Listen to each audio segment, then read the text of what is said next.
e vamos receber o Antônio Gomes, que vai falar sobre ransomware, ameaça ou oportunidade? Essa é a pergunta. Tudo bem? Bom dia, pessoal. Tudo bom? Primeiramente, obrigado pelo tempo de vocês, né? Obrigado por estar aqui nesse evento, que é engrandecedor, que a troca de experiência é muito legal. E o desafio aqui é falar de um assunto que todo mundo já falou, que é um assunto que está na moda, que é um assunto que está acontecendo na empresa da maioria das pessoas, que é o ransomware. Porém, o objetivo dessa minha apresentação é uma abordagem um pouco diferente. É falar um pouco do problema, relembrar que o problema existe e falar um pouquinho de como ele se comporta, falar um pouquinho de solução, de algumas maneiras que a gente pode solucionar ou minimizar a incidência desse problema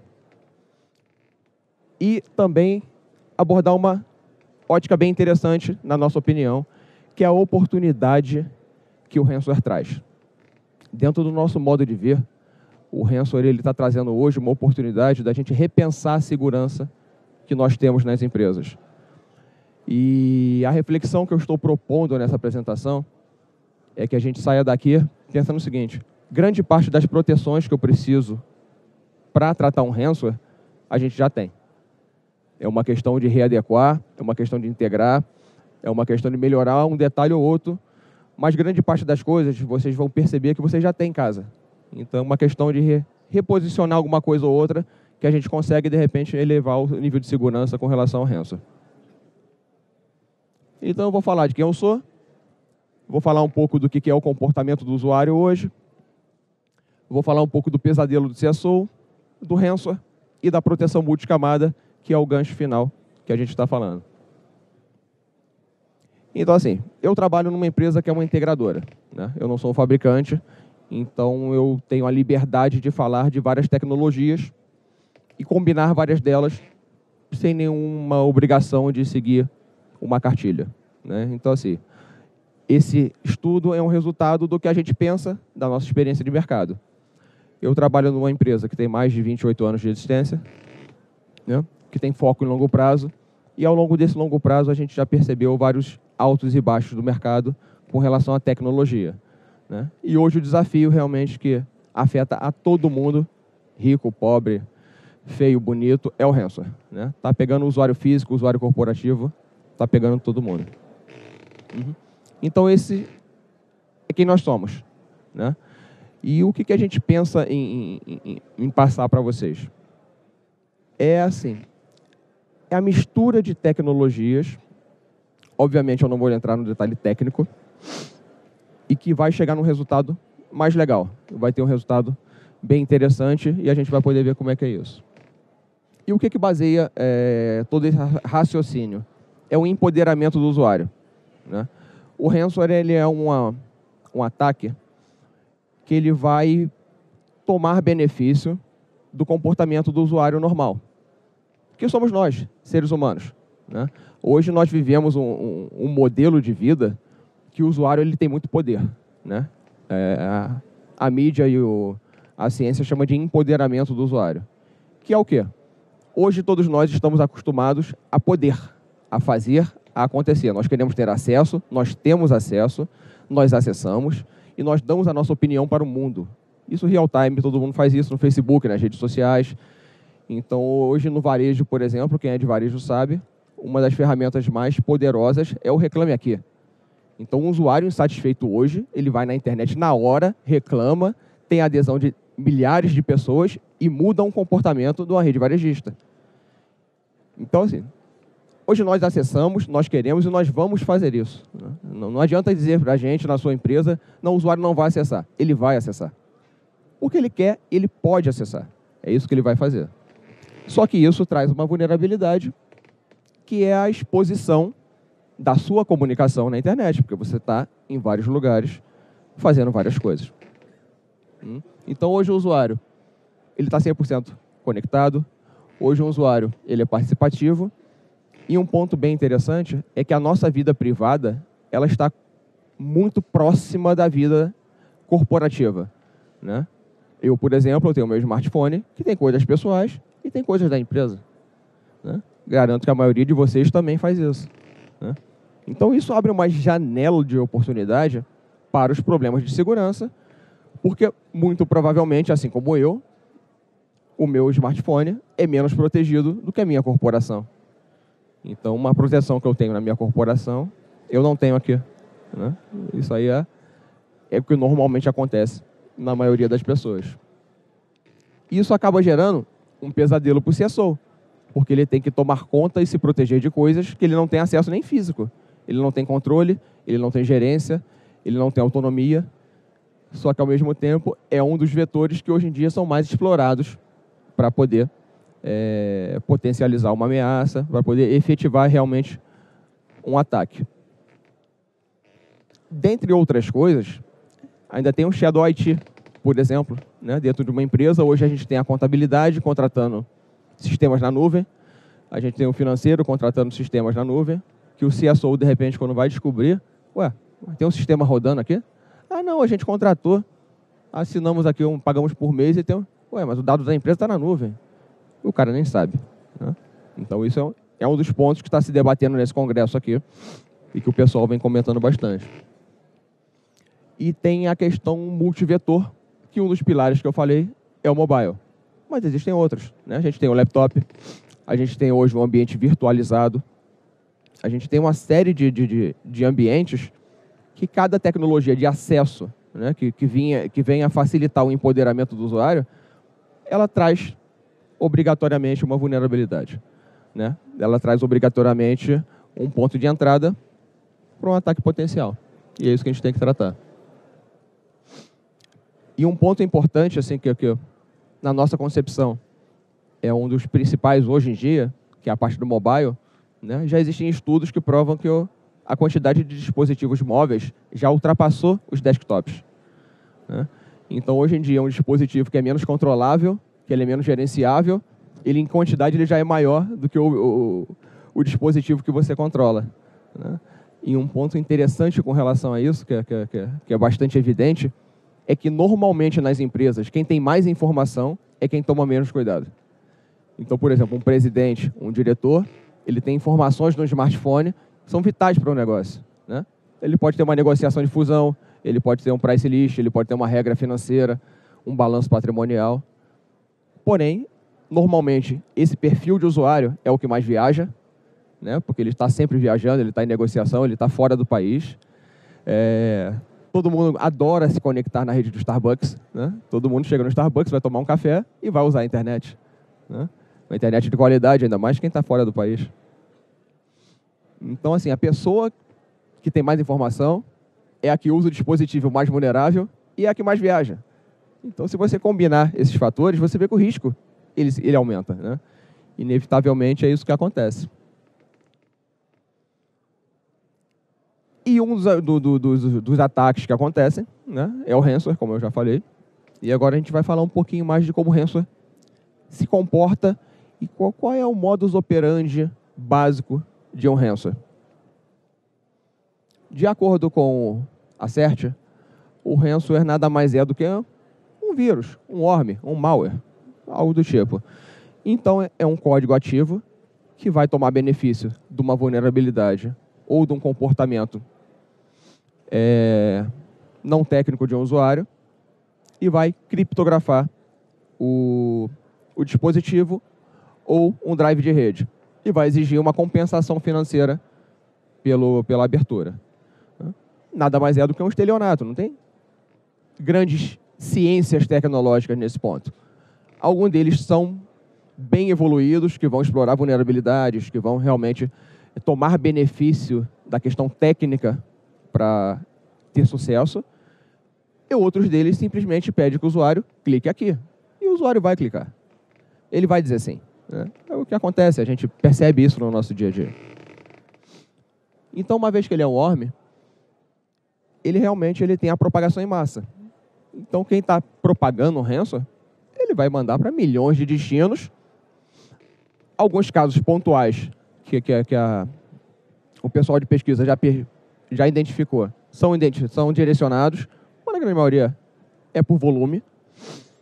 E a gente está acostumado a ver todo dia nas publicações da conteúdo do Decision Report, na Computer World, que isso acontece toda hora e tem casos realmente de perdas financeiras muito graves.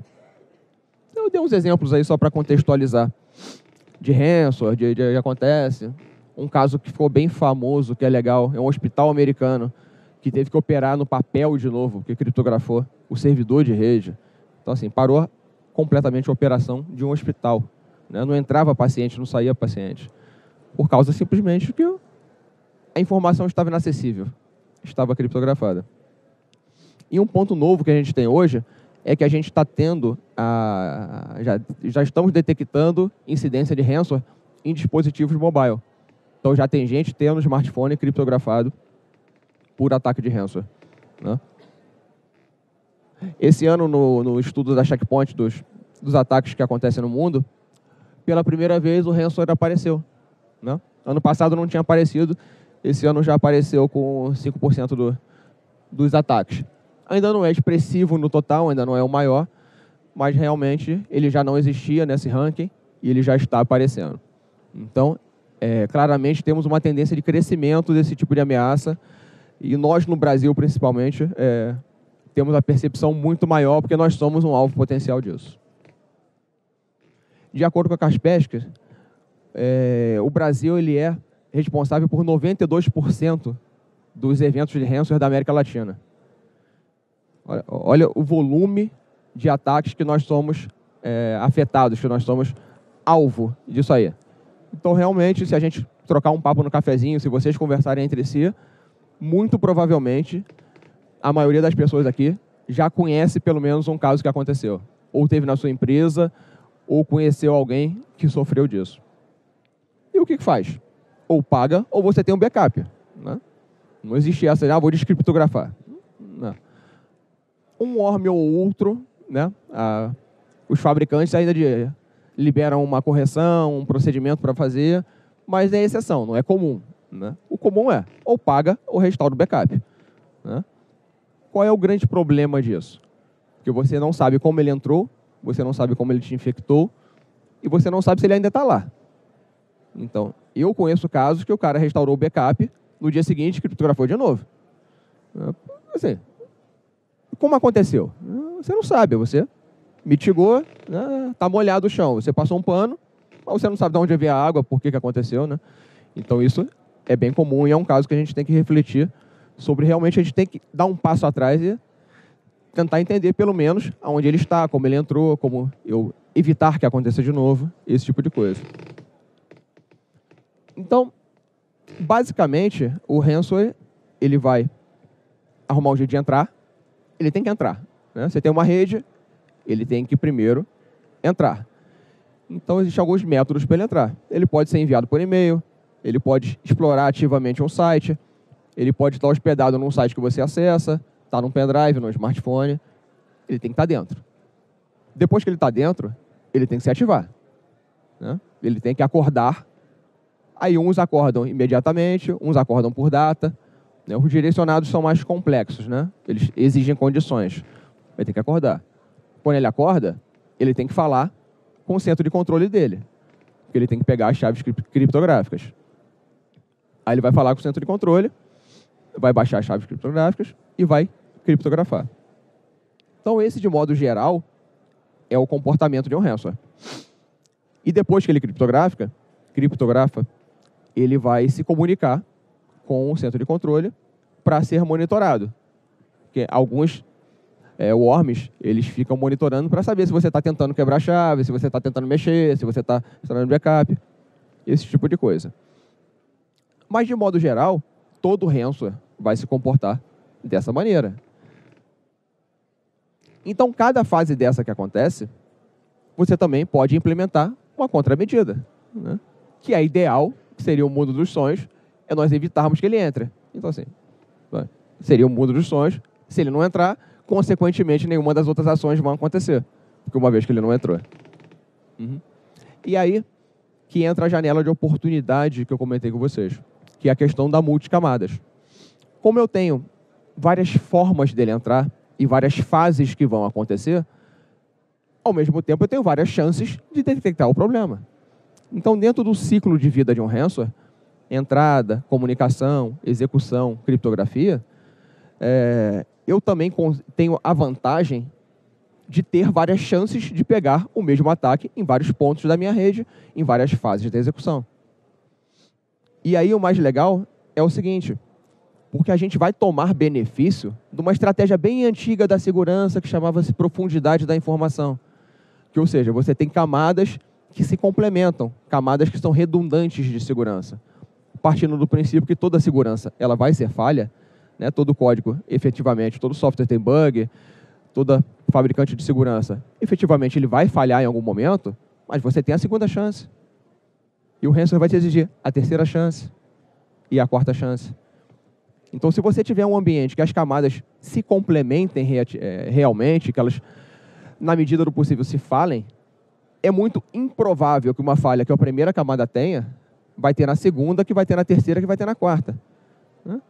Aí, realmente, o seu ransomware conseguir romper 5 camadas de segurança, poxa, parabéns, vamos pagar o Bitcoin para ele, porque ele merece receber alguma coisa. Mas é improvável que isso aconteça, não é comum.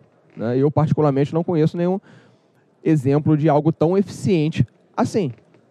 Porque, ao mesmo tempo que o pessoal está desenvolvendo o ransomware, né, que são pessoas extremamente capazes, não existe dúvida com relação a isso, né, também tem pessoas extremamente capazes desenvolvendo proteção. Né? Então, aí a gente está brincando com a falha do ser humano, que é mais eficiente que o outro. Só que o que eu estou propondo é o seguinte, então eu pego o que alguém desenvolveu, se isso falhar, eu boto o que outros desenvolveram, se falhar, o que outros desenvolveram. Então, o conceito é que, de modo dessa segmentação, eu consigo elevar o nível de segurança. Então, para contextualizar, nós acreditamos que a gente tem que ter em mente quais são os vetores de entrada, ou seja, no ambiente corporativo padrão, quais são os vetores que existem. Né? O básico existe o e-mail, que é simples, né? A gente tem o phishing, a gente tem o spam, é só mandar para milhões de pessoas, algumas delas vão clicar. Simples assim. A gente tem um pouco mais complexo, eu posso infectar um site, conseguir infectar um site, e todo usuário que acessar esse site vai ser contaminado. Também é comum. Eu tenho hoje em dia o BIOD, né? Que é o pessoal que tem o seu dispositivo pessoal, que usa corporativo. Aí está o ambiente do mobile que eu falei, está o laptop, está uma série de coisas. Eu tenho também a mídia removível. Tenho pendrive, HD externo. Então, assim, todos esses vetores são portas de entrada para o problema. Então, o ideal é que você consiga tratar a maioria deles. O ideal seriam todos. Mas a gente tem um equilíbrio entre proteção e financeiro. Né? Não dá para comprar um cofre de R$10 para guardar a nota de 1. Não faz sentido. Então, o desafio de vocês, como gestores, é ter esse equilíbrio e chegar num resultado positivo. Mas, de um modo geral, essas são as portas que o ransomware tem para afetar. E a gente tem um princípio, que é o seguinte: a gente sabe que, potencialmente, um desses vetores comprometidos, existe a probabilidade dele contaminar os outros, porque ele já entrou na sua rede, se propagar se torna uma coisa mais fácil. De modo geral, a gente tem 4 coisas a fazer. Primeiro, eu impedir que ele entre. Se ele entrou, conseguiu entrar, eu tenho que impedir que ele me infecte. Ok, eu não consegui impedir as duas, eu tenho que impedir que ele saia para falar com o controle dele. Se ele saiu, ok, aconteceu o ataque, eu tenho que conseguir rastrear, identificar onde ele está, por onde ele entrou, para poder fechar e numa próxima vez ele não acontecer. Então, a primeira camada que a gente pensa, hoje em dia, que está muito na moda, é a camada de sandbox, que é a proteção contra ataque de zero day. Ou seja, existem worms hoje que não existe assinatura, que as empresas não conhecem, porém existem tecnologias hoje que tentam emular isso em máquinas virtuais e identificar o código malicioso. Né? Então, isso é um primeiro ponto, uma primeira barreira de entrada. Ou seja, eu vou analisar tudo que entra para ver se é código malicioso, etc., e vou tentar bloquear. Existe a reputação, que é uma tecnologia um pouco mais antiga, mas ainda bastante eficiente, porque ela é muito rápida, né? Que existem empresas que fazem pesquisas da reputação das origens. Então, elas analisam uma série de fatores, comportamento, volume, perfil de tráfego, etc., e dão notas de 1 a 10, por exemplo, de um IP de origem. E a gente sabe que a maioria dos problemas são propagados por IP de origem que são duvidosos ou comprovadamente maliciosos. Se você não tem uma empresa global, não tem por que você permitir que o Afeganistão faça comunicação com a sua rede. Não faz sentido. Então, por reputação, você já elimina uma série de coisas. E-mail security. Hoje, as tecnologias de e-mail security, elas têm anti-malware, elas têm reputação, algumas já têm sandboxing.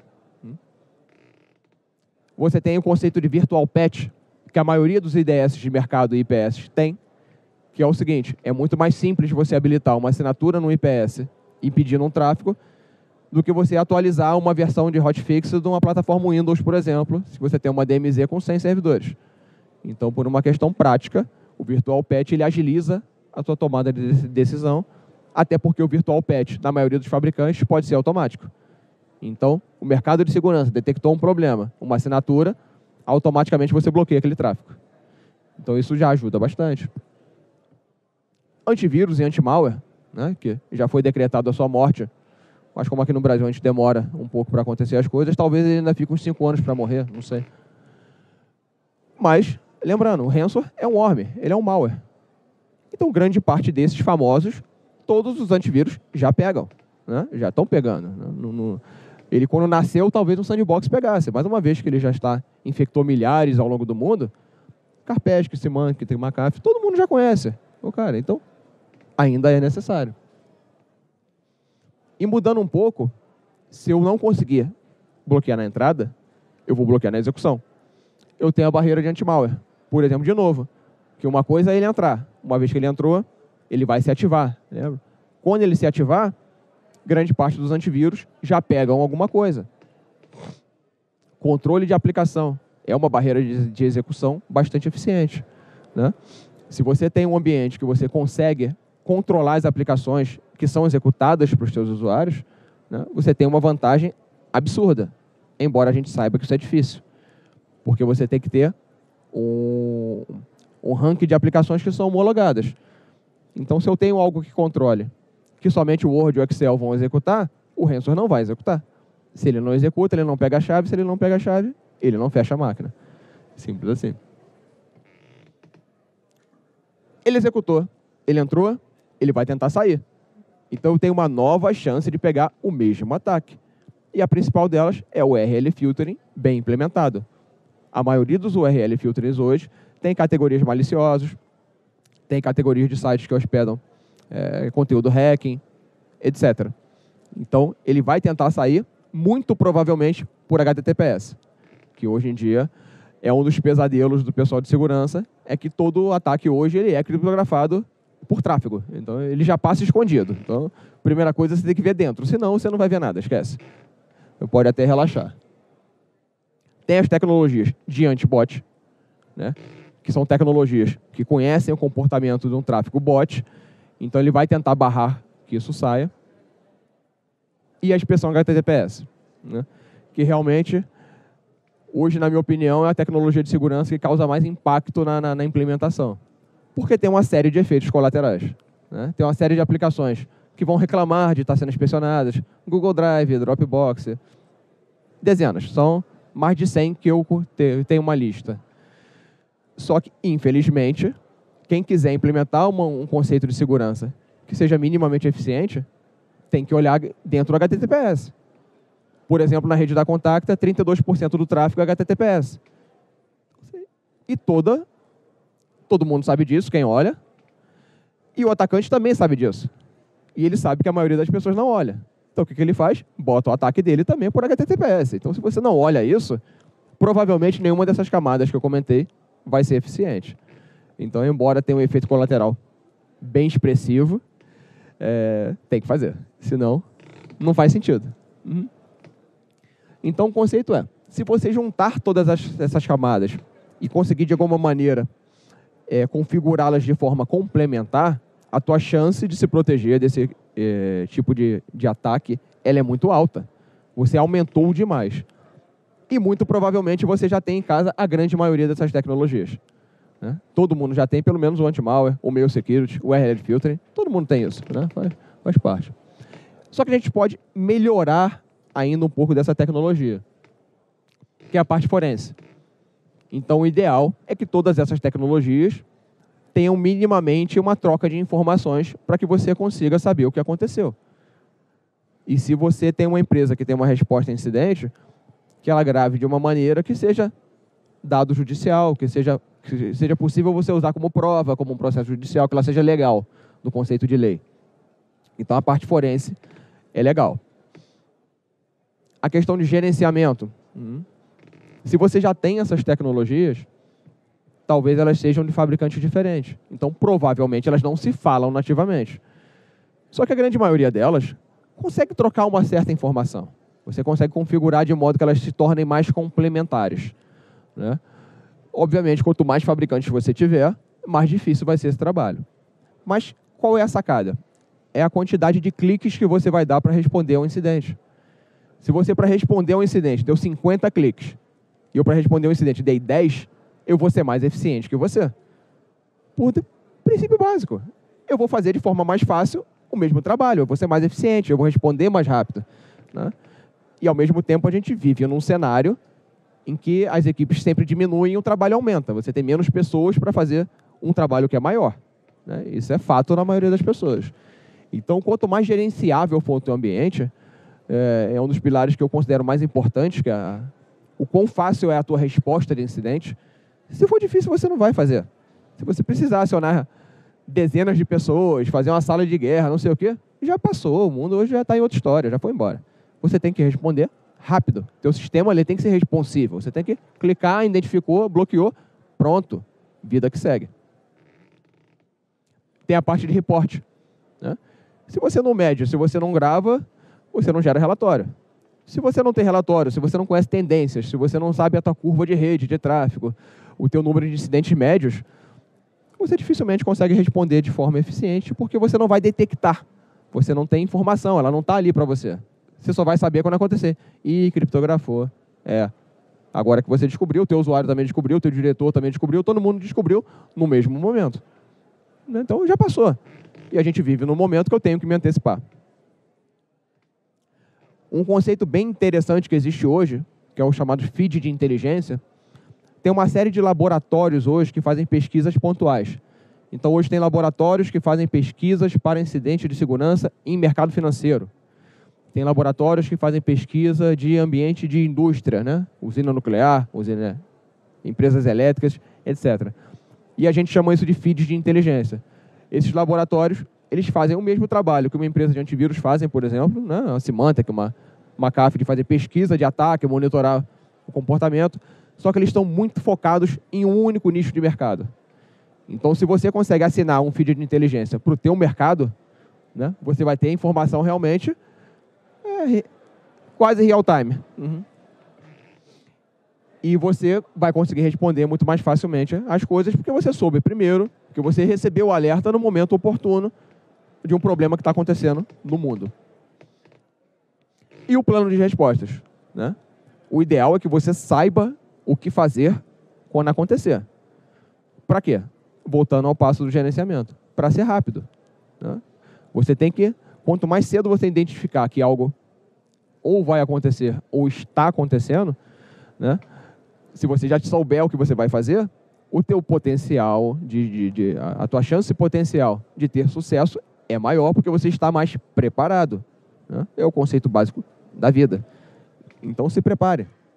Pense no que fazer, pense em qual ferramenta acessar, quais camadas eu tenho que verificar, explorar o forense. Isso tem que estar pensado para que você seja rápido e, juntando tudo isso, você tende a elevar demais o teu nível de segurança, você tende a conseguir responder os ataques do dia a dia, combinando muitas coisas que você já tem, né? De repente adquirir uma ou outra, depende do cenário de cada um, mas o conceito é, se você combinar as múltiplas defesas, que são comuns, que a gente está cansado de ver aqui, com um pouco de processo, que é a questão do gerenciamento, que é a questão do plano de resposta, você combinou tecnologia, combinou o processo e chegou num resultado melhor. Isso que eu queria passar para vocês, era esse o conceito, que a proteção multicamadas, ela vai melhorar o nível de eficiência, vai melhorar o nível de segurança da tua rede, e era justamente esse o objetivo dessa palestra? A gente pensar realmente como a gente consegue melhorar a eficiência da rede com o que a gente já tem, apenas readequando, reposicionando. Esse era o conceito. Obrigado pelo tempo de vocês, agradeço muito a audiência e boa tarde.